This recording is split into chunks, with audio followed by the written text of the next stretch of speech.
Welcome to Busy Living Sober. Busy Living Sober. Busy Living Sober. Hi, everybody. Welcome today. I'm so excited to have our guest. It's Hilary Phelps, who just decided to tell her story. Was it even a year ago? Yeah, it was in May of last year, so it's been almost a So year and a half. almost a year and a half. Yeah, And it yeah, feels really weird because we're totally opposite in that. Because yeah. you're just 1 year behind me in sobriety. But I, from the very beginning, now before we started recording, Hillary mentioned that word shame, which was so big for me that Mhm. when I first got sober, I patented sober, not ashamed, because I had so much shame that I was like, I'm gonna call my patent attorney. I gotta do this because I don't want to be ashamed. I don't want to feel the shame. So let's do the exact opposite and let's just go out there and tell everybody in the universe so then they know who I am. But your story's been a little different. I love that. It has, like I said, thanks for having me. I'm so I'm excited to so talk to you happy. today. I'm so Based on the excited. conversation we had before, this is going to be exciting and fun and interesting and funny.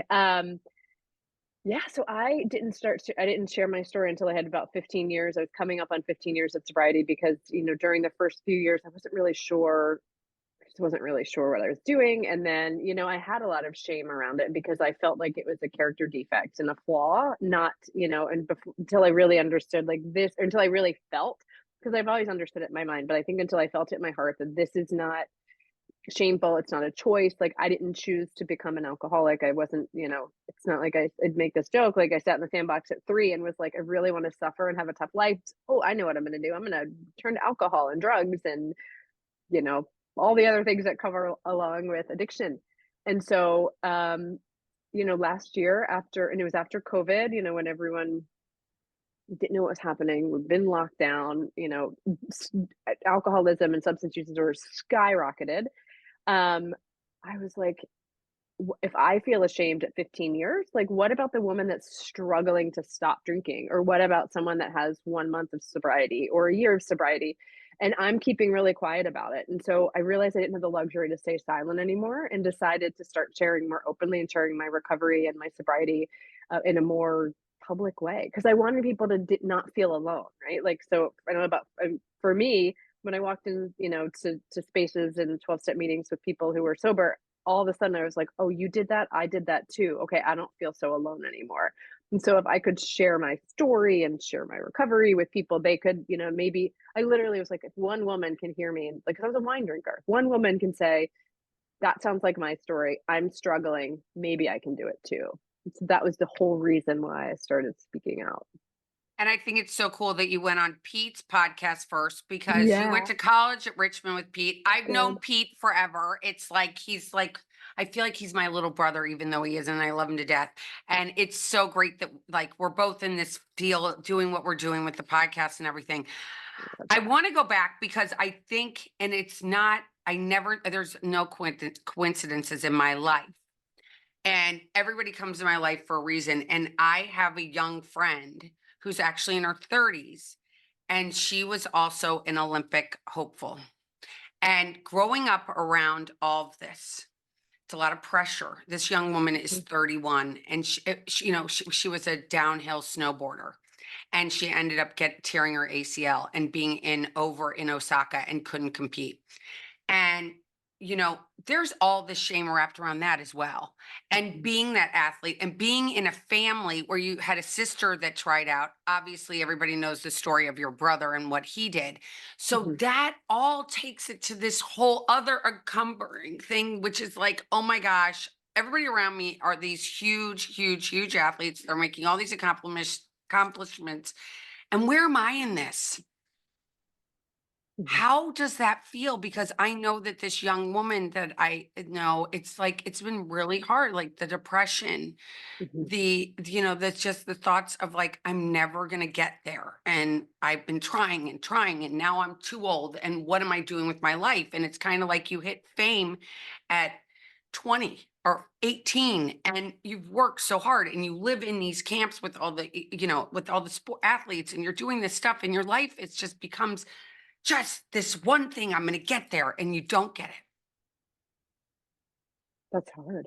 right? I mean, especially like that's like a two-pronged question, I think. One, Yeah. I think as an athlete, it's really hard because you dedicate your time and energy and effort and like everything is towards that sport. And I wasn't an Olympic athlete. I swam, I swam with Pete. I swam at Richmond. I had a full scholarship, Division 1, which is really incredible. And I know the time and commitment and dedication that I had to give to the sport in order to excel to that level, right? And so then you put up there the Olympic athlete or national level, or international level athlete, and it's your life. And so when that's gone, or I should say when it's not taken, but when it's taken from you, when there's an injury and there's nothing you can do about it, other than live. I mean, it is such an emotional and physical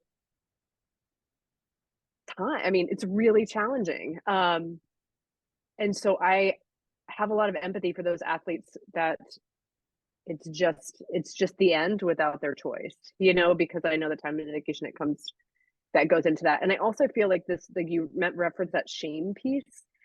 Um, I, this is like, it's kind of not a funny story, but have you been to Williamsburg? Yeah, I have actually. I've Follow me, driven through follow there me on this. through college visits with my kids. Go ahead. Okay. Stick with me on this analogy because I haven't shared it yet, except with my partner, and he was kind of like, okay. So those shackles, is that what they're called? Those Yes. things you stand in those, right? Yeah. Yeah. And you put your hands And I'm like this. going somewhere with Unfortunately, yeah. this. Yes, and you're put in those things, right? And we went on this tour, and they're telling us how you get put in there for not being or for gossiping or not attending church, or so it's things like this, right? So it's not you murdered your neighbor or you whatever. And so I'm like, oh my gosh, this is where shame comes from. You're put in a square for doing something that's not perfect. Maybe you were sick and didn't attend church. Maybe you were just venting about somebody, right? Because you had to get that out. We had to get that trauma out. You had to like share your feelings with someone, and you're shamed for not being perfect. I'm like, this is where generational trauma comes from, right? Like the feeling that we have to be perfect all the time. I'm like, oh my gosh. And he's like, maybe. I was like, no, it's making sense to me. But the fact that there's shame around not being perfect, right? So being an addict, not making the Olympic team, like all of these things the public, or other people kind of put on us. And shame is hard. Shame is a really powerful feeling and emotion. And I don't know how we move past that. I think that where we are in 2023, almost 2024, and knowing that people like you, right? Because you come from this family that people kind of put on a pedestal. Let's not call a spade, right? It's true. Your family is like up Right. here. You're athletes like you, and going D1 is huge. Okay. Especially for a Thank you. woman. And I mean, it's unbelievable. I mean, to go I know people that have gone D1 and it becomes your life. I mean, that's all you Mhm. like. You can't go to the parties with your friends. You can't really do this. You did anyway. You did anyway. I I'm an love that. addict. Of course I did. Of Got up course at you did. five But did o'clock you for in high practice. school? Did you in high school? Did. I started drinking at 15, 14. Um, I did. But I was a swimmer. So swimming wasn't in high schools and where I grew up in Baltimore. It was just a club sport. And so I did. My sister did not. My brother did not. Like that, which is why they were international superstars. But yeah, I did.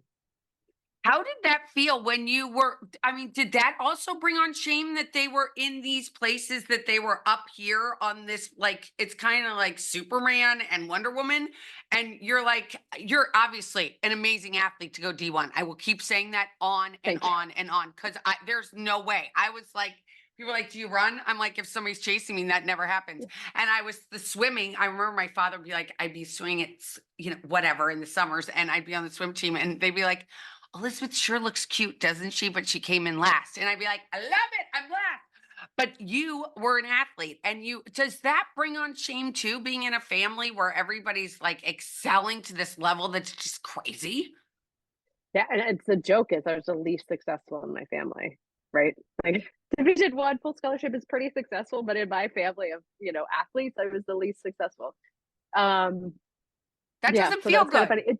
It didn't, and now I laugh about it, but I feel, yeah, like I didn't know where I fit in, but I was the oldest, and um And I don't know that they're, for a while I was like, especially my sister, because my brother's a boy. And so, but when my sister started beating me, it felt really tough because she's 2 years younger. And, the shoulda, woulda, coulda, like I'm supposed to be, or I should be, and all of those things that we tell ourselves that, kind of keep us in that chain, right? That like, oh, so that was hard, when she did, and then I think at that point, that was also when my drinking started to take off, and so I started to not whether, and if I did care, it just got buried with the alcohol and the drugs, and so, um, I didn't I probably didn't process it until later. Well, and of course you didn't. And it's so, I love that we're having this conversation because so many people, and hope that the people that are listening today will hear this. It's like today we are shining the light on this stuff. And we don't want Mhm, any mhm. other young woman or young man out there that feels these feelings and they turn, because I started drinking at 13, right? I'm the oldest as well. And I wasn't the fastest. I might have been cute, but I was not the fastest. I wasn't Yeah, I wasn't the best in school. It's kind of average Elizabeth.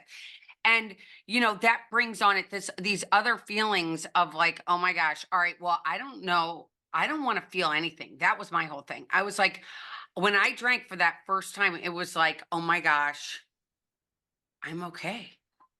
yeah. Yeah, I mean, I was a self-sabotager too, right? So, meaning when I got straight A's through 7th grade. I was the fastest swimmer in the country at 11 and 12. I was at nationals really young, but then when I started drinking, I was like, oh, this is kind of scary, this was kind of scary. Like, what next? And then when my sister started beating me, it was kind of an easy, it's like, drinking is really fun. Yeah, it quiets those voices. And I say, like, I don't really remember if it just numbed it and meant I didn't care anymore, or if I really was like, forget it. It really doesn't matter, but I knew I just found some solitude and some peace from those voices that were telling me, like, you're not good enough the way you are. Yeah, and it sucks, doesn't it? Yeah. It's just So, I hate, there's no other beautiful word to use, It's just like mm, that's the best word I think, and I hate that word, but it's so appropriate because it totally sucked. It was like, wait a minute. And then but I would go and I was like, I'm good at this. I am good at yes. going with the dudes, right? Like you want to bring it? I got I'm not good at being good, right? Being that good girl anymore, but I can be really good at this. Like, I can be really good at drinking. I'm really good at being bad. Yeah. Yeah. Yeah, it's I so feel that. funny. And we're both using air quotes for those of you guys that are listening and not watching Yeah. this on YouTube or on my website. But it's totally like this. We think that there's this like round table somewhere in the world of all of these like important people that are judging us constantly, even though that really doesn't exist. But I think that was our barometer. That was like, okay, they don't. And our like my parents were so busy doing whatever they were doing, right? They weren't even really paying it. I mean, back then, they weren't Yeah. paying attention, were they? No. And so, well, for me, like, my parents were going through a divorce and a separation at Yeah. that time, right as I kind of started drinking. And so it gave me space. And I say I never blame them at all, because it just gave me space to explore it a little bit more, you know, Right. to explore my Exactly. drinking, to kind of get away with it, to be able to, hide it a little bit easier. So you end up, but you do go D1 and you go to Richmond Mhm. and you're getting, and you manage and you get through it. You manage. You're like, I right? don't know You're how, doing but the yeah. swimming, you're Right. partying, you're doing all this stuff. You're going to school. You Mhm. graduate. You take 4 years or five. 4. I don't know how. No idea how that happened. No clue. And did you meet Mr. Wonderful during college? No. Okay. Oh, no. I mean, meaning, my We're gonna call, yeah, your ex, the father. We'll My just the call him the father of my father of your child. son, right? Yeah. Yes. No, I did not. I did Okay. not. So I met him after I got sober. Okay. So you went on and But you grad okay, so you graduated. I'm like, that's I always like to I'm like, how do we say this in a nice I I always love like that. That's so nice. That is very that's kind. We'll go with that one. yeah, because I can tell you that I've been divorced for oh my gosh. At this point today, okay, my youngest, he was 6 and now he's 20, almost turning 24 in 2 weeks. So whatever that is, literally, Mhm, I've been divorced forever. And for a long mhm. time, I'd be in meetings and I'd be like telling my sponsor, I just want to kill him. I just want to kill him. I want to get a Ouija doll and I want to go poke his eyes out. And she'd be like, no, you have to pray for him. Pray. I was gonna say, I know what she said. Yeah.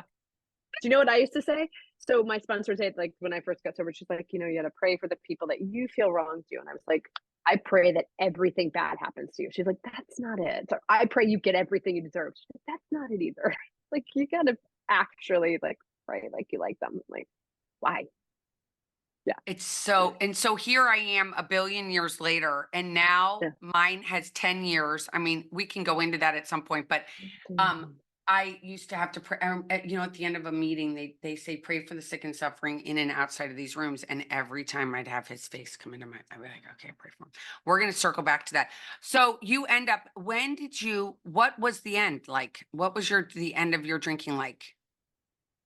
Yeah, I mean, so as a blackout drinker, I drank wine, and so for a long time that kept me out longer because I didn't think wine was a, you know, a suitable reason to quit drinking. It's just wine, and so, you know, 2 to 3 bottles of wine after college. I mean, I drank in college, whatever was there. I blacked out in college, would break up with scratches and bruises, and you know, my tights would be ripped, and I was like, oh, well, this is funny, haha. These are great stories. You know, these are funny stories. This is what we talk about, you know, in D Hall on Sunday morning.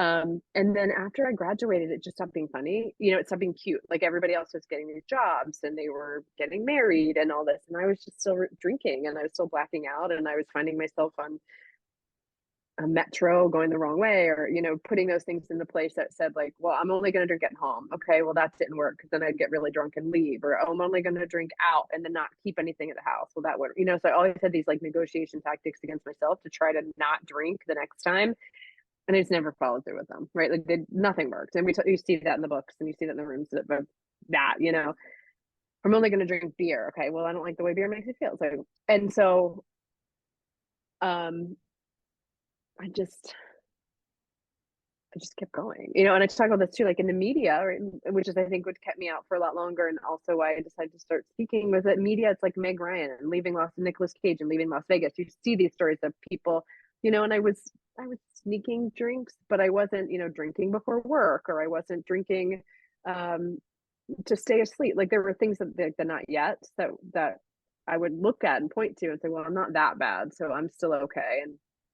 And so for me, the end was, I was in a relationship that had ended, and you know, because also for me it was really big. If I was in a relationship and it didn't matter if it was healthy, it didn't matter if we talked, it didn't matter. It didn't matter, you know. It just mattered that okay, well, if I'm in this relationship, then that means I'm okay, and it means that somebody loves me, and therefore I'm not bad yet. Like I don't, you know, because I just didn't understand. I didn't understand addiction. Nobody in my family had gone to treatment. Nobody in my family identified as an alcoholic. There may be, you know, problem drinkers, but again, in air quotes, or people that drink too much. But so I didn't know what it looked like, and I didn't have any experience with it. And so when I was in a relationship that ended it, but that relationship had taken me to a therapist, and she said, "Do you think you have a problem?" I'm like, no.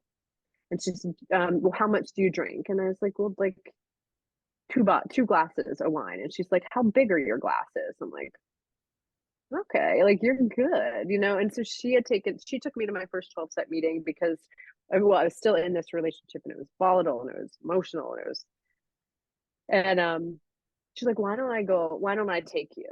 I'm like, okay. And I remember going to my first 12-step meeting and I walked into the rooms and it was so open and honest and vulnerable and real and raw and all this. And I was like, no, because I came from a family where we don't talk about things. It's changed now. But like back then, you know, the generation was like, you don't talk about it, put your head in the sand, ignore it, and it will go away. I mean, I remember at one point when I was 8, like, and I'm crying, it's like, put your sunglasses on and don't let anybody see you cry. I'm like, oh my gosh.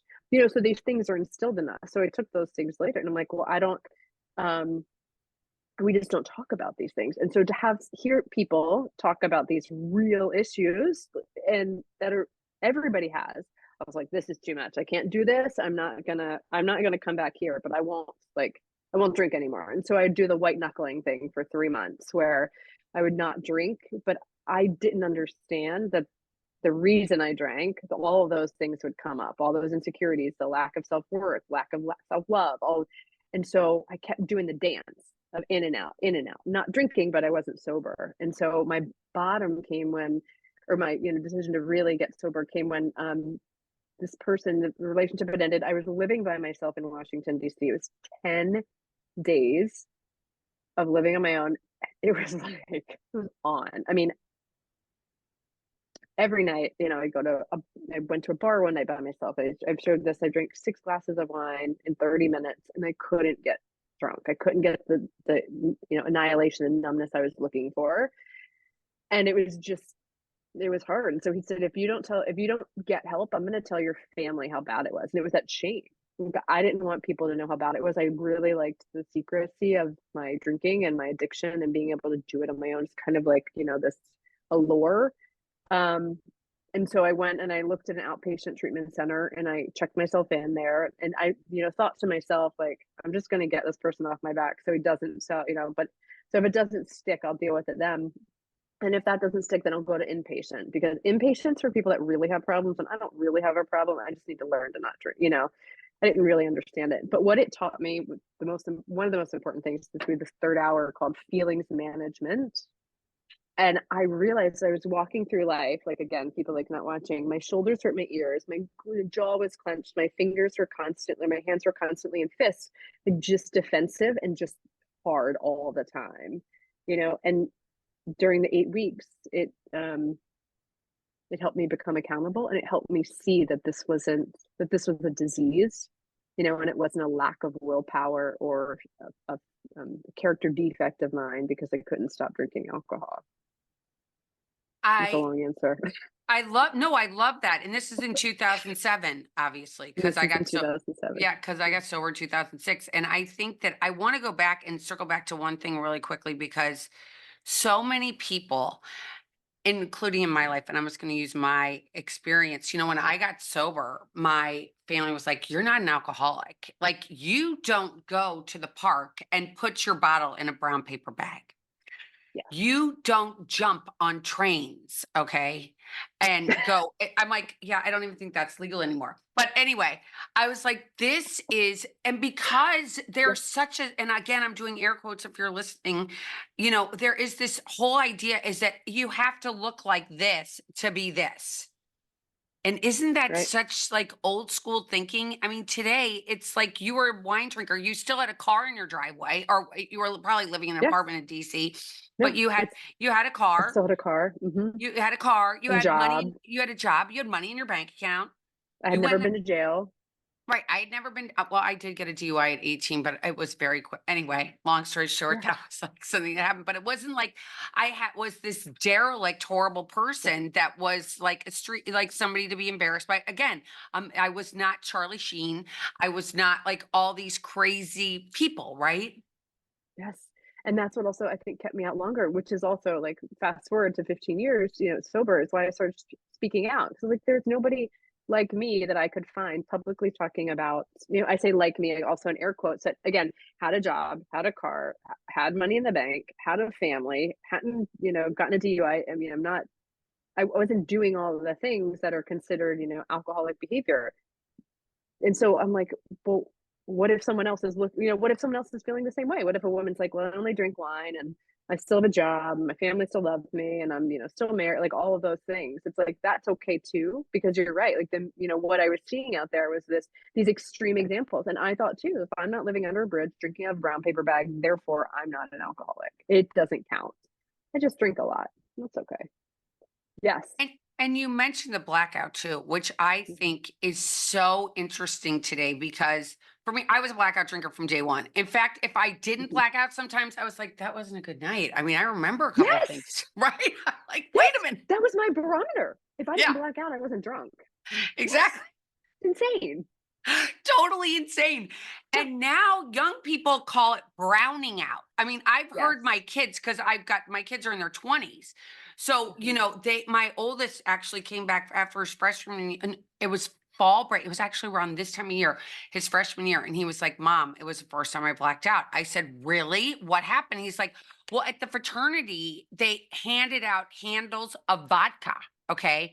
And I had never said to him, oh my gosh, go take the vodka when they give it to you, go into the bathroom, pour it out, fill it with water. They will have no idea, because that wasn't on my barometer. But now I was like, oh my gosh, are you okay? And he was like, it was just really weird. I'd never been like that.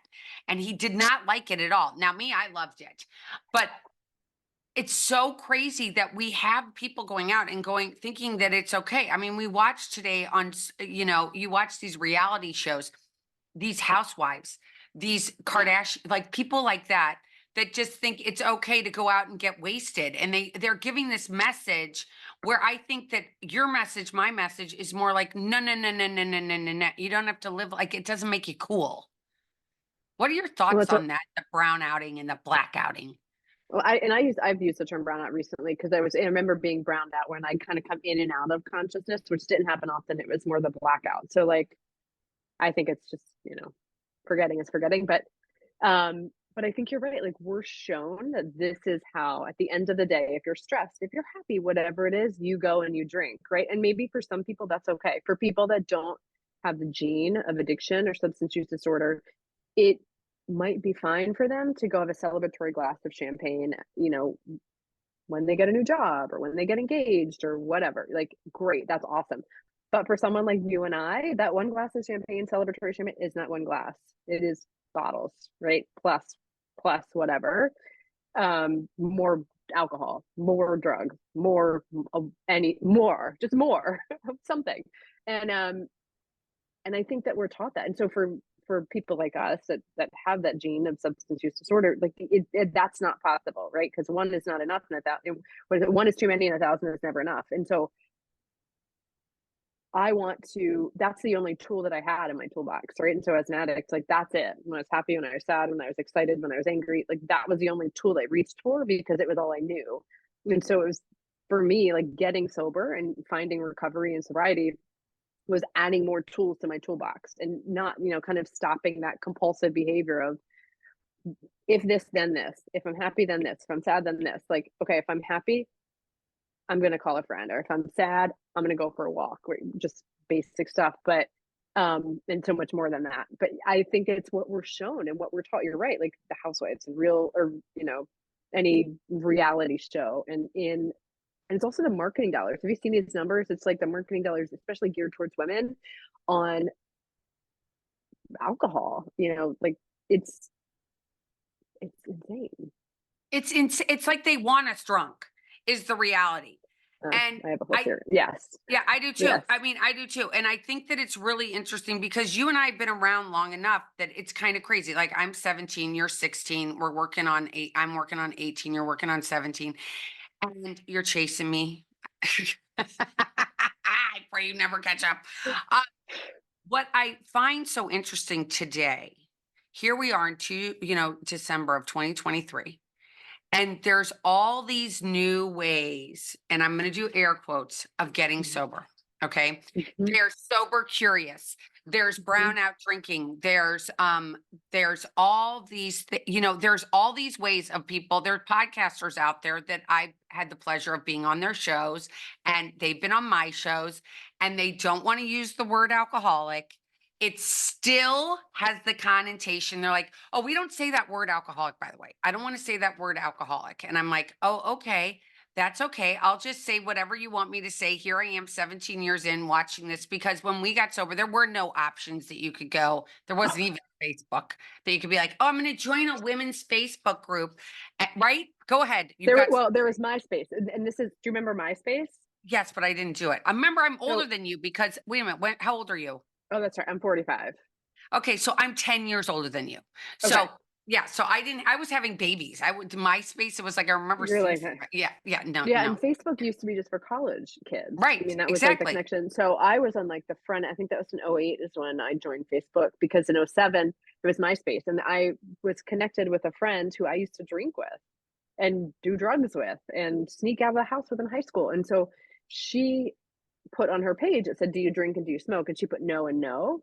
And I'm an addict. I'm still drinking at that point, and I was like, she is lying. She's trying to look good, whatever. And so I reached out to her, and she said, "Well, I've been sober for 5 years." And she was the one that really got me thinking because I said, "How?" She goes, "Your elevator's going down, and you can get off at any time." And what I've heard in 12 steps is then you take the steps back up. So your elevator's going down, you can take the steps back to get to joy, peace, happiness, love, all that. Um, and she was kind of the first one through that social media. And I was like, well, "What do you do?" And she goes, "Don't drink this weekend." Are you insane? Was my thought. What do you do on the weekend? You don't drink?" So and then I went to Barnes and or Books A Million, which is like a Barnes& and Noble in DuPont Circle, and to your point, there was nothing else. So I stood in the self-help section, and there's, like, 3 books. Drinking a Love Story by Carolyn Knapp, which I love. If you like, that was a really helpful, powerful book because I that was my first thing of, "Oh my gosh, me too." She was describing my feelings, right? And this goes to, I think women have such unique compared to men, unique feelings and experiences. And so I love women in recovery and sobriety because it's authentic, it's real, it's vulnerable, it's powerful, all of the things that we can do to connect with other women. But I remember standing there saying, like, there's nothing here. There's not, so I couldn't learn exactly, like, I couldn't learn about those things. I didn't understand. And so, um, yeah, there wasn't a Facebook group. You're right. Like, there are so many other options today for women, for people to find an alcohol-free lifestyle. And I think here are my thoughts on this, is that there are different there are different reasons why people wanna stop drinking. For me, and you, like, There was no option. we are alcoholics, right? Yeah. We are like, and I have thoughts on that, like the word alcoholic, but, and I can touch on that, but, I have another friend she's 25, and she said, she was talking to me, she's like, "I don't identify as an alcoholic." Like, once I start, I can stop, but I make bad decisions once I start putting alcohol in my body. What do you think? Like, what do you think? Is what I said. And she said, well, I don't want to drink anymore because I make bad decisions. I eat unhealthy food. I mean, right? And these are, I eat unhealthy food. I don't feel good the next day. I make decisions that I wouldn't make, such as, where I go or a party I go to or people I'm around if I'm not drinking alcohol. And I don't like those options in my life, but I'm not an alcoholic. So do I that's okay too. You don't have to identify as an alcoholic to not drink. So to your point, I think there's like a lot of different reasons why people don't drink. And I'm on the fence. I still use the word alcoholic because of I am an alcoholic and that's how I self-identify. But I do see the value for normal, everyday people that aren't addicts for substance use disorder because alcoholic has such a negative connotation. To your point, it does bring to mind the person that's living under the bridge drinking out of a brown paper bag, and that's not who I am, that's not who you are, and that's not how a lot of other people are. So I think there's like a it is, people are like, "Well, I'm not an alcoholic because I'm not that guy under a bridge."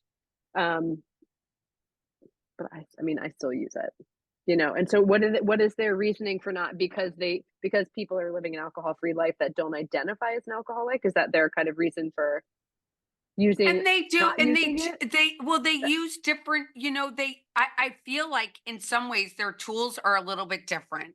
Like when Mhm, I read the doctor's opinion, I mhm, was like, oh my gosh. Oh my mhm, gosh. mhm, This is not a moral thing. mm, yes, This is like Elizabeth is okay. Both my grandmothers were alcoholics. Okay. So yes, me growing up, it was like, if you had that, it was like, you might as well have leprosy, just something mhm, horrible. It was like you had the scarlet letter on you, like they're alcoholics. Oh my God. mhm, But there was no solution for them, right? My mhm, grandmothers had no solution because this mhm, is in that I was born in 1968. So the 70s, the 80s. And when my grandmother passed away, I found a white poker chip that had AA on in me her bag. I too. mean, I still get chills about it. I just got You know, goosebumps. I feel like today there are more options and Yes, semantics. I think it's really semantics. I don't yeah, know. I know this for me, and again, this is my opinion. It sounds like it's yours too.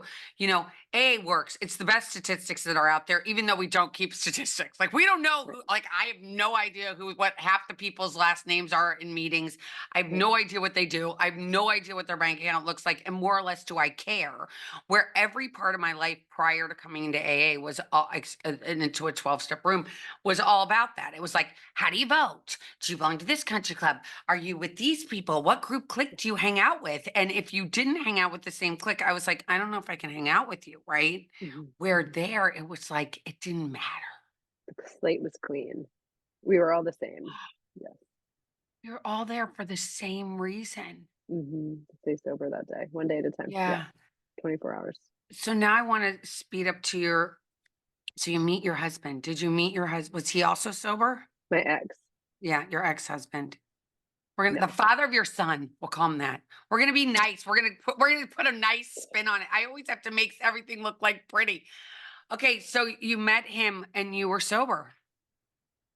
I was, a year and a half. So it's still pretty new. Oh, totally. You had Yeah. not gotten your marbles back or learned to play Oh, with them. no. That's like such old No. school, by the way, 12 I step that got my we talk marbles about. back and That's I like, left, right? yeah. I mean, You're like, oh, this is um, who I am now. What was I doing with you? Hello. basic 100%. But yes, yes, it's a year and a half sober. And so, and he was not sober.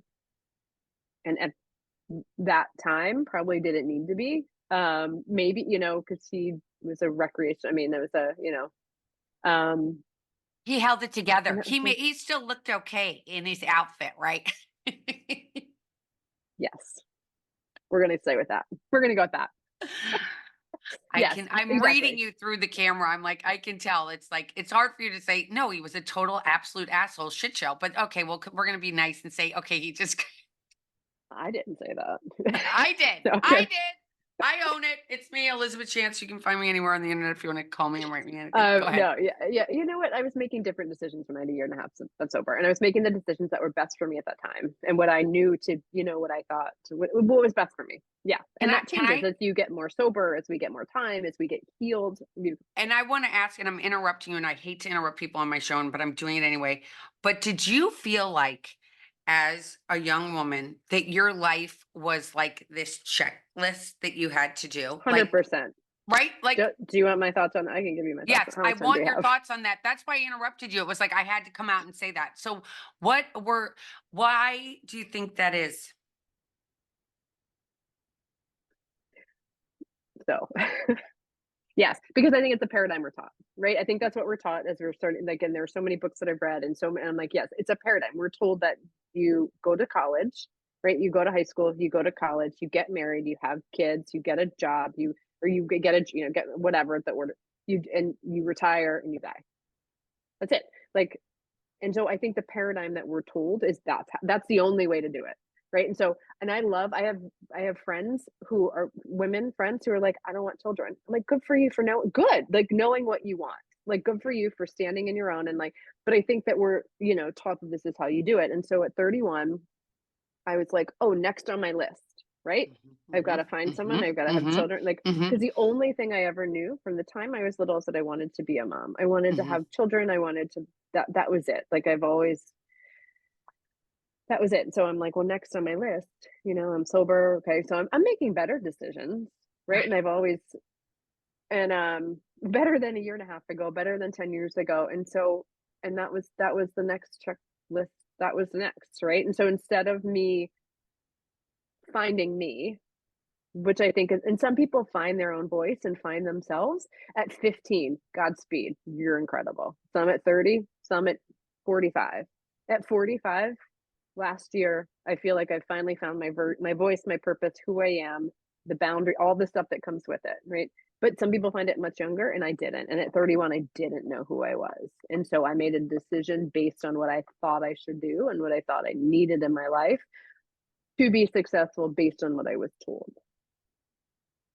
It Um, is, I can so relate because my whole entire life was a checklist. I was yeah, like, everything was like, okay, high school, college, country club, husband, kids. Okay, another kid, another kid. I'm okay. Now what? And I think that today, I mean, the courage that you have to come out right now and start to talk about this is just like it shows what's going on in the world. Like we have to, we're at least for me, I'm a searcher, so I'm constantly searching how to be better, right? And to be me in front of everybody and go, "This is who I am." Like it, take it or leave it, right?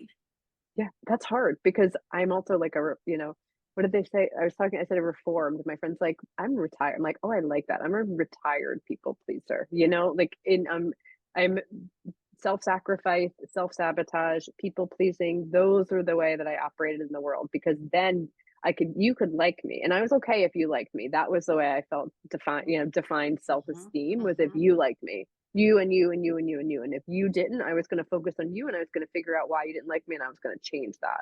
Where reverse it, if I say, this is who I am, this is what I like, this is what makes me happy, this is what I'm okay with, boundaries, in very hard, right? Like setting boundaries and holding boundaries, like all of those things. If that's who I know I am collectively, then it's I don't have to worry about you, or that's okay. You're not for me, or I'm not for, and that's okay too. But that took a really long time. But first, I had to get rid of the alcohol, right? Because that was not going to help me. Drinking and using drugs was not going to help me find myself, my purpose, my voice, self love, all of those things. Um, and I recently, and I've shared this with everyone I know since I've listened to it, this woman was talking about our nervous system, right? Like healing your nervous system Hmm. first, because Hmm.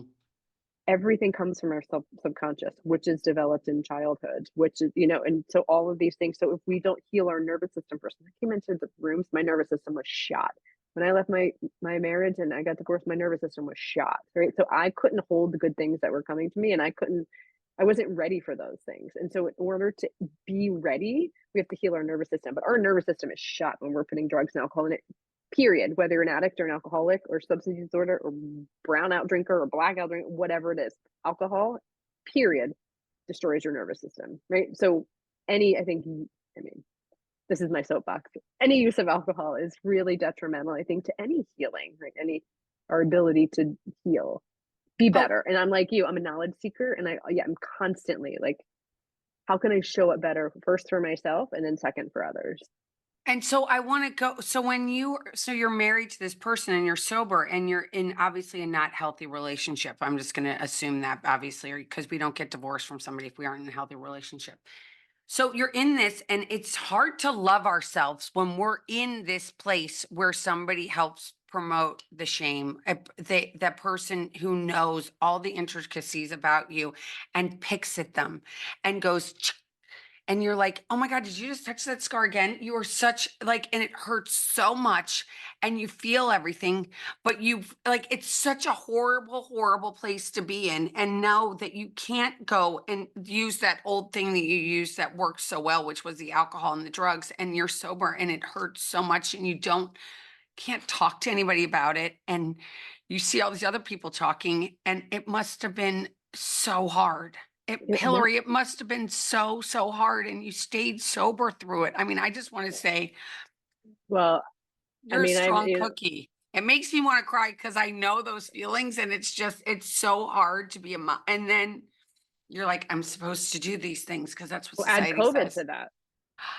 Add COVID to that. Oh, When people were drinking more and more and more and more and more and more and more and more, and liquor stores were open, a 12-step meetings were not. Zoom was, but you couldn't leave your home for a certain, any amount of time. Like I'm a person, I unless you're in need Florida. connection. Oh, is that where you are? You're in Florida. Well, I'm in DC, No, Arlington. sorry. I'm sorry. Sorry. I remember at one point Used it to was be like there. you're only allowed to go for groceries and walks, and apparently liquor.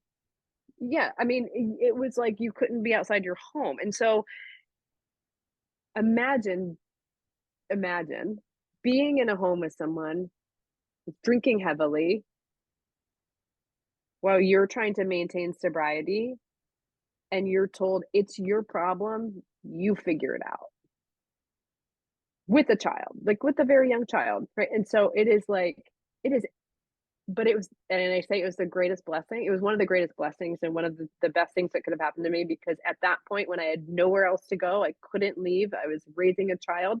I dove into meditation. I dove into Reiki. I dove into the things that would help me in that moment. I would put my son down for a nap and I would listen to an hour-long guided meditation. And I would work with my friend that was a Reiki healer out of California, and she would do distance Reiki on me to help me clean stuff out. And then I would do another meditation that night when I put my son to bed. That was the only safe space alone that I could be, because as you know, alone with our thoughts as an addict now is a dangerous place. So I had to let my thoughts go somewhere, not let them go somewhere else. It's like, because also that's a dangerous place. But I had to like narrow that in, and I dove so hard into healing. I mean, what I read, I didn't watch the news. What I was like, I can't, because I was spiraling. So I'm like, okay, what are the things I can control?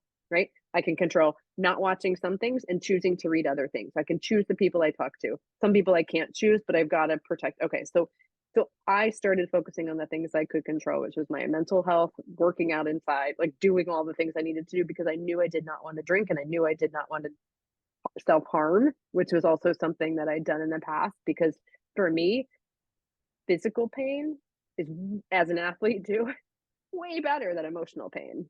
So I would cut when I was, when I was younger, because that release felt better to me than having to deal with the emotional weight of stress and anger and sadness and loneliness and all those other For one, I'm challenging so things. sorry you had to go through that because it is hell on Mhm. earth as someone that's been there and it's horrible. And when somebody doesn't respect you and doesn't respect your boundaries and you're living in the same place and you have no way to go and it's literally hell. And what you just talked about, oh my gosh, I want to give you a hug through the camera because I know how horrible it is. And getting to the other side, you're just like, how did I even stay alive?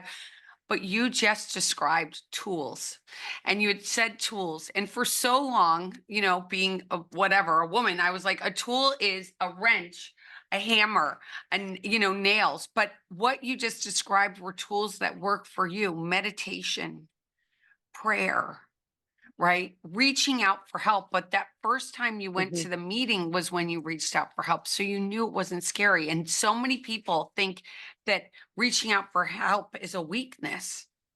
No, and what I found, and I love this idea, is that when a friend reaches out to me for help, they're giving me a gift. They're giving me the gift of allowing myself to show up for them, and I love that, and I forget that sometimes, and I need to be reminded of that because when someone reaches out and says, like, "I'm really struggling," I'm like, it makes me feel good is the wrong terminology, but I'm like, "Oh my gosh, great, because I love you so much as my friend or as my sponsee or as my, coaching client, like, whatever. I love you so much, I wanna help you," but I often forget that same thing for myself, and so that was something that was reminded to me the other day because I said to someone, "I'm going through a really crunchy period, a gray period. It's just a it's a growth period is what it is, right? But now after 16 years, I recognize it for what it is, and I don't say stuck in it. I know it's gonna pass, right? The good passes, challenging passes, they all pass. But if I look at the challenges as gifts to get me back to the joy, because overcoming any challenges, drinking, divorce, loss of a loved one, loss of a job, those things, getting on the other side of that allows us to open up and receive other gifts and feel them more fully. Um, but someone reminded, they're like, "Let me help you." I'm like, "Oh, yeah." They're like, "You're giving me a gift." Because or either 1, I'm in a good space right now, and so I can help you, or 2, if we know this from the program too, if I'm going through a challenging time and you call me and say, "Hey, can I just talk to you? Hey, I'm really struggling." You help me stop that loop of challenges that's going on in my own mind, and so it's like a win-win, and admittedly, I'm not always great at that. Yeah, I'm great. And I think women too, it's like, "Nope, give me more. This is my tray. My tray's already full, but just keep piling it on. I can still see over it. Like, I'll deal with it." Children, spouses, friends, family, like, I got it. And so I think sometimes as a woman, I forget that asking for help isn't piling on somebody's tray. It's still Right. it's giving them that gift of, um, feeling helpful and, you know But I feel like I think at the end of the day, again, now I'm going to circle back to the housewives and the Kardashians, Yeah. like all these people, all they do is take, right? It's all about this, oh, look at me, I'm helping others. Do you see this? Where, if I'm not helping somebody else, I don't Yes. think I'll be able to breathe anymore because Oh, it gives us this ability. My sponsees, I tell them all the time, you help me more than you would ever. I feel like I help you. That is for sure. right. And it's just that ability to help somebody else and say, yeah, I totally get where you are. I totally remember feeling the exact way you feel. Mhm, And you're not crazy.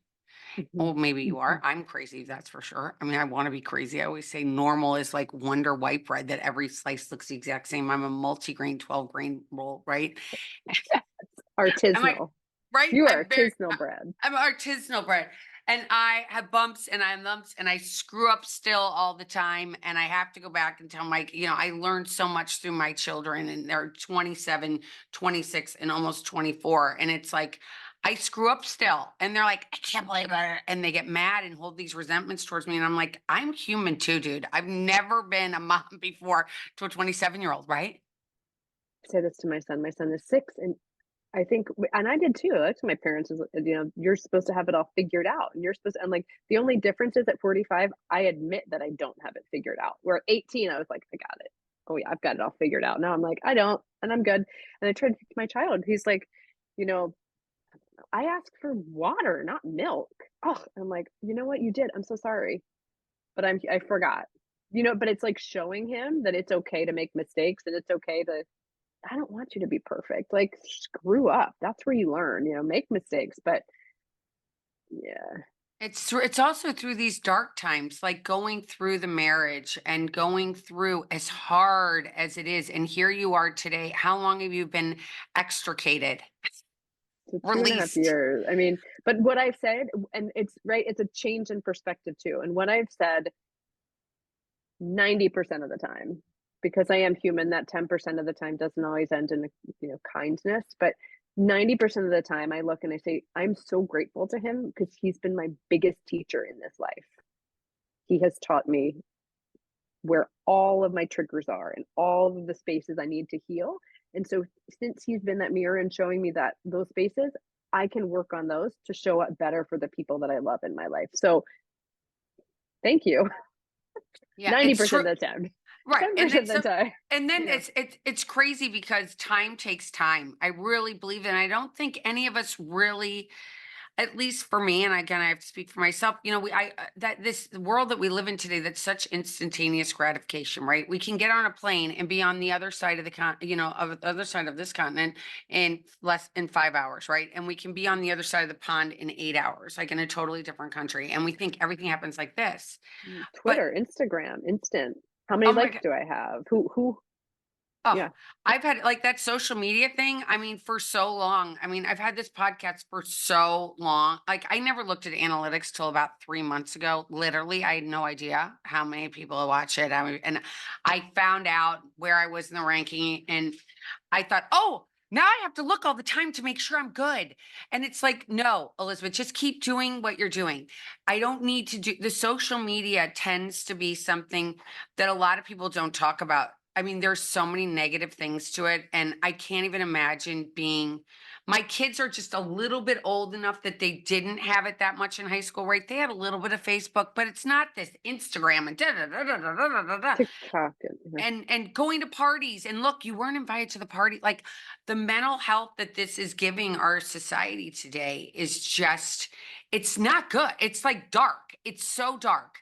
And I was actually talking to somebody last night who's newly sober, like she has almost a year, and she got herself off for the past month. She's been off since November 1st. And she had had so much anxiety, right? Anxiety. And hasn't had a drink. She doesn't do drugs. But the anxiety of just the Facebook and the da, da, da, da, da. She's like, I haven't been on it for a month. And can I tell you how much better I feel? It's incredible. It's yes. And I find it's awareness is the first step, right? And then so same. I'll sit at a traffic light with my son in the car, and I'll like it's a red light, and I'm like, oh, and I pick it up to look, and I'm like, what am I doing? And I put it back down, And it's the idea, right? I would love to go a weekend without my phone, period, but with social media for sure. And I have that choice, and that's still like it's like that addiction, right? I set a timer on Instagram recently for 45 minutes, like time limit per day, Yeah. and by noon and I'm not doing anything. I'm not posting or commenting. It's an unconscious thing. It's not I'm consciously going to be on here for 30 minutes. I'm going to post. I'm going to comment on other people's. I'm going to like them, right? Like using it in a conscious way. It's not like that. It becomes a mindless thing and not a mindful thing. And to Not, think that they designed it to be like that. my God. Like, we It's just like the alcohol. And now making marijuana Yes. legal. It's like all this stuff they're trying to dumb us down, dumb us down, dumb us down as a society. And I'm like done. I'm like, the fact that I watch something, and I want to get your thoughts on this, and then I know I have to let you go. I've already had you for an hour. Um, Oh my gosh. I know it's It's going by so crazy. fast. I know it's crazy. So it's but they had this person on, it was on a reel, and this gentleman was asking this young girl, "Can you name 3 countries?" She said Canada, Arkansas, and maybe like Alabama. I was like, "No." What how many dimes make a dollar? She said 20. Okay, then How he old was said, she? she was in, like, in her, like, maybe 15, 16. Okay, can you name 3 Kardashian sisters? Right away, she named all 3. Now, is that on purpose? I think something has to be going on in our society that we have to wake people up and say, "Hello, are you out there? Don't you have a freaking brain? Like, come on. We gotta take control of our kids, and we've gotta be the ones that are going into our schools and saying, 'Hey, wait a minute. We want to teach our kids what's right and what's wrong and what math is." Because and then somebody else told me yesterday that they're trying to tell kids today, "Oh, it's not, you know what, history and math aren't important." My poor kid's school. Man, if they start telling, what do they say? There's this great thing. It's like women like us start revolutions, right? And Yeah, that's, I think, what I can get into a whole thing about that. But meaning, and also communities like women are super empowered, super powerful. We have intuition, we have guidance, we have all of these things, right? And like, I don't I think people want to cut that off. I think people want to cut off their independence and their intelligence and right, all that stuff. Just watch these shows, be mindless, like just conform. And I just go think put these things in your body because I said so. Just go put these things. And I'm like, not happening to this girl. But guess what? And a lot of people don't like what I've made, the choices that I've made. And I'm like, but that's up to you. And as my son Henry I love says, you you do. even more. Oh, yeah. I was like, I "Not know. happening." I'm like, yeah, not happening. I am not a sheep. I am not a sheep. And I think that the more of us that come out there, all right, let's just say there was an old saying, I don't know who said it, but behind every great man is a better woman. Let's just say it wasn't the Bush family, it was Barbara. Okay, let's just really call a spade a spade. I mean, it was Mhm. not all these men, it was her. Have you read Women That Run with the Wolves? No, I have to. Okay, I'm writing it down. I'm I gonna have to send this get, to you. So listen to it okay. on Audible. I've been telling all these um, empowered, conscious women about this, and I think you'll enjoy it. So there's an Audible. It's 2 hours because the book Okay. is dense and it's Yeah. really. But the basis of it is we've been told as women, you sit with your feet on the floor, you don't make waves, you don't. I mean, let me be clear. I shave my armpits, but like if like you don't sweat, you shave your hair because that's manly. Like you've been told to live this certain way. Where there are women now, right? Like the witches. The witches are all bad and evil. Like, are they, or are they just really listening to their intuition and pulling together? And people don't want those women to pull together because women like us, like them, make changes, change the world, create revolutions, right? I mean, so read, I think you'll really like it. I've been telling I a lot have of to women read it. about it, Yeah, because and it's what I want to circle back to really quickly with having, your mom there with all these kids that were super amazing, right? And mhm, when you get married, it isn't your mom who walks. I mean, my mom actually did walk me down the aisle, not my mhm. dad. But it's always the dad, right? And then when these athletes win, it's not like they're like, "Thanks, mom, for all the time that you drove me to practice for a billion years, made me food every day." It was like, okay, no, it's like, "Thank you, my wife or my girlfriend or my partner, whoever it is." It's the moms, like, What we, was it? There was a campaign. I think it was Procter Gamble did a "Thank You Mom" campaign once for the yes, I did. Olympics, and that Yes, was I like did. that was a really Yeah. sweet, like, but yes. But normally it doesn't happen. But maybe there is time for revolution. And now that we're coming out there and saying, guess what? You don't have to have 47 cocktails to be okay. Because look, having 47 cocktails also diminishes your inhibition and your voice and your and everything else, right? So if you're pouring toxins, neurotoxins, poison in your body, you can't think for yourself. You can't. empower others. You can't empower yourself because you're just tuned out and, like the dumbification. It's true. Now I'm getting a soapbox, like the reality show, alcohol, like fast food, and I'm not a like, you have to be perfect and eat organic and do this and do that. But we have to take care of our mind, body, soul, spirit. Like it's a holistic approach. For me, it's been a holistic approach. And that includes things like putting good things into my brain, drinking and eating healthy, not drinking alcohol, but drinking healthy things and not, moving my body and spiritually being connected and community is so important, and but being spiritually connected, having a spiritual somebody outside of me. I'm knowing that I am not the end all be all, and I'm not the center of the world, and I'm not the center of the universe. There's something, my, whether it's spirit, universe, God, source, whatever. And those four things are the things that have kept me the most well-rounded and healthy in all the ways. Makes sense. Oh, completely. It has been, I could talk to you for another hour, okay? Probably even longer, because I love to talk about these subjects that people don't always like to talk about because they're worried that people aren't going to like it. And I'm like, that's okay. You don't have to like me. It's okay. It's okay. I'm not a now at 55, bring it on, baby. Because if we don't start talking, they're just going to keep running us over. So if you're out there and you're battling this, are not alone. Not to mention, that alcohol is a depressant, right? Weed makes you want to eat more of not great food. At least it did for me. I never really liked Right, smoking weed.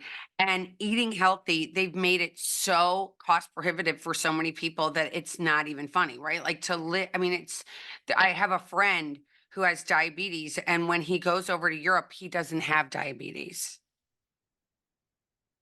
But he's here in the United I get States. that. No, Yeah. yeah, yeah, and right, and then I'll say this too, like as a like I have a child, a 6 year old, and it's a very fine line because he's like, I want McDonald's. I'm like, I ate McDonald's as a child, and that's kind of the argument that it's well, we ate McDonald's as a child. I'm like, McDonald's 40 years ago was not great. It is definitely worse now. I mean, it's just because there are things that are ultra processed and it's quick, like you're saying, the ultra quick, convenient society, instant gratification, like all of those things. Um, it's that fine line. I'm like, we can have it once a month. Like, because you are a child too, and I want you to enjoy those things. And but isn't that like for me, that's a big challenge of like allowing him to be a child and knowing that like But I don't think eating that them. our moms, I'm going to give them a break here because they didn't know. Okay. True. We are lighting, we are like shining the light. Like this is what McDonald's is processed with. Okay. We don't, when you go to like Kentucky Fried Chicken, is it even real chicken? I don't think so. Like what you're doing. And for us growing up, that was a treat. I mean, on Sunday nights, my mom would be Yes. like, this is a treat. I mean, nobody went to restaurants like they do today, right? Right. People stayed at home. Your mom was cooking dinner 7 nights a week. It always Mhm. had to be out there. Yes. And so it was like, all right, it's a treat. I'm going to take you to fast food. But we didn't know what the fast food was. And today we know. And we're Mhm. like, wait a minute. Again, we were going to make changes. I see 2024 as the time of like even more changes and more changes. And the sugar business, get out of here. I mean, I love these new non-alcoholic drinks that have come out into the universe, like out that are out there today. I mean, this athletic brewing. I mean, that was started by athletes. They weren't even alcoholics. I mean, they started. Do you know athletic brewing? I don't. Okay, it's this beer company. They sell it now, actually, even on JetBlue when you're flying. It's a non-alcoholic beer. Okay, it tastes like beer. It has no Yeah. alcohol in it. And they started it because they didn't want the toxins to go into their body after they had been working out. They're like, my body is my heaven. I'm going to Temple. protect it.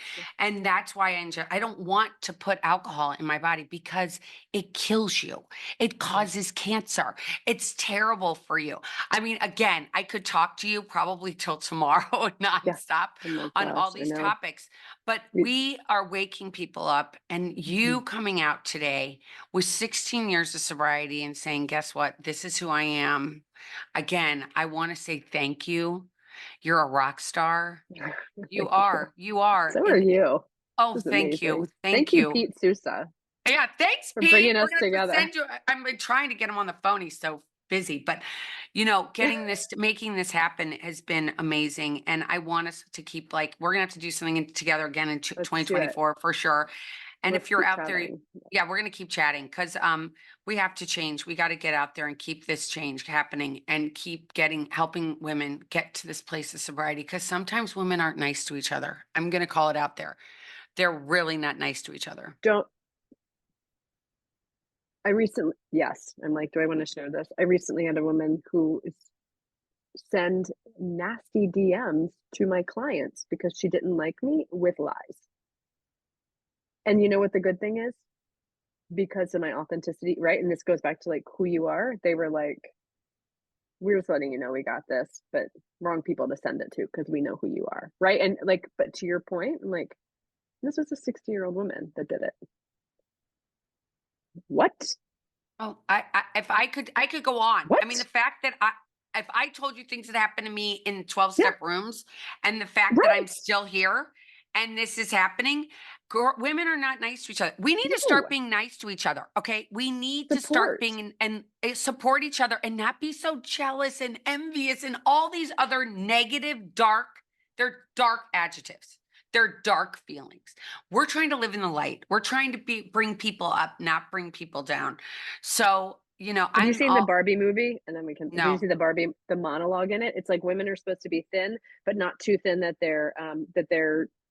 that other people can get jealous of them. You're supposed to want money, but you can't talk about money. You're supposed to do this and I'll send it to you on Instagram.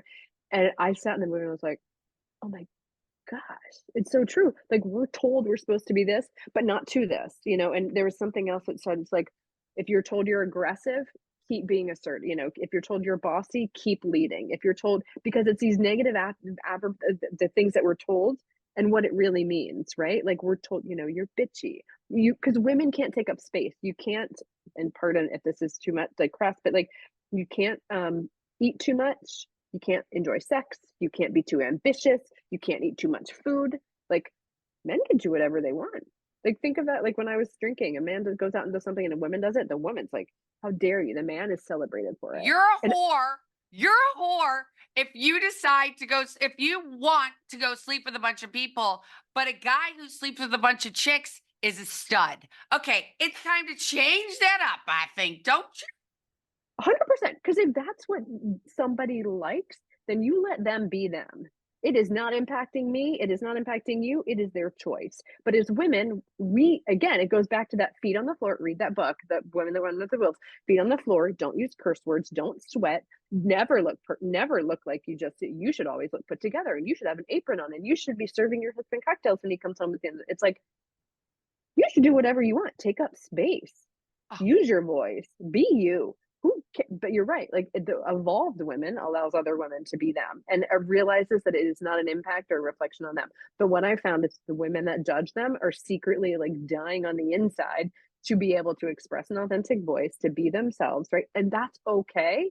But just you know what I mean? Acknowledge that and realize it, and then be like, you know what? I am jealous, or and I used to do that with women, meaning like when I was drinking, I was not a woman I am now. I was jealous of everyone. I would fight girls in the bathroom. I mean, like all this oh stuff my that God. you I have the same best friend I've had my whole entire life, which is kind of crazy. But I will tell you, I was a guy's girl. I was like, I like guys yes, better because they don't judge and they don't give a shit about all this yes. catty stuff. Like, where'd you get your jeans? I'm like, oh my, I mean, I am so glad I don't have to have those conversations anymore. It's like, I'm an adult now. I do not want to hang out if that's what you want to talk about. Good luck. God bless. I'm not judging you, but I don't want to I don't have time. Life's too Women hold short. on to shit. Like they're Oh, like, do you remember like 15 years ago when you said this to me? And I'm like, I don't. I was drinking, or not that that's an excuse, but okay, I'm so sorry for that. It's like, well, I don't forgive you because I'm like, okay, well then that's your choice. And that's where like finding my voice and finding my like, okay, that's your shit then. I'm not gonna okay, but I don't have to like pander and be like, oh my gosh, this and it's like, right? It's like forgive or forget. I've heard that too. You don't have to do both for myself. I can forgive or I can forget. And that's for me. I can forgive you what you've done or I can forget it, but in order to move on, I get to choose. Exactly. Hilary, it's been so awesome. Oh my gosh. Well, Merry Christmas, Likewise. Happy Merry holidays. And Christmas. this is Thank you. it's been such a pleasure having you on. If you're listening and you want to reach out to Hilary, you're going to be able to find everything about her in her description on with this podcast, and you can go click it and go right to her social media. Not to pour anybody Awesome. towards point anybody towards social media, but due to contact Hilary, that'll be the way to do it. And it Thank has you. been such a pleasure getting to know you. And I can't wait to see what we Likewise. do in 2024. And if you're listening, please subscribe to my channel. And until next time, keep getting busy, living.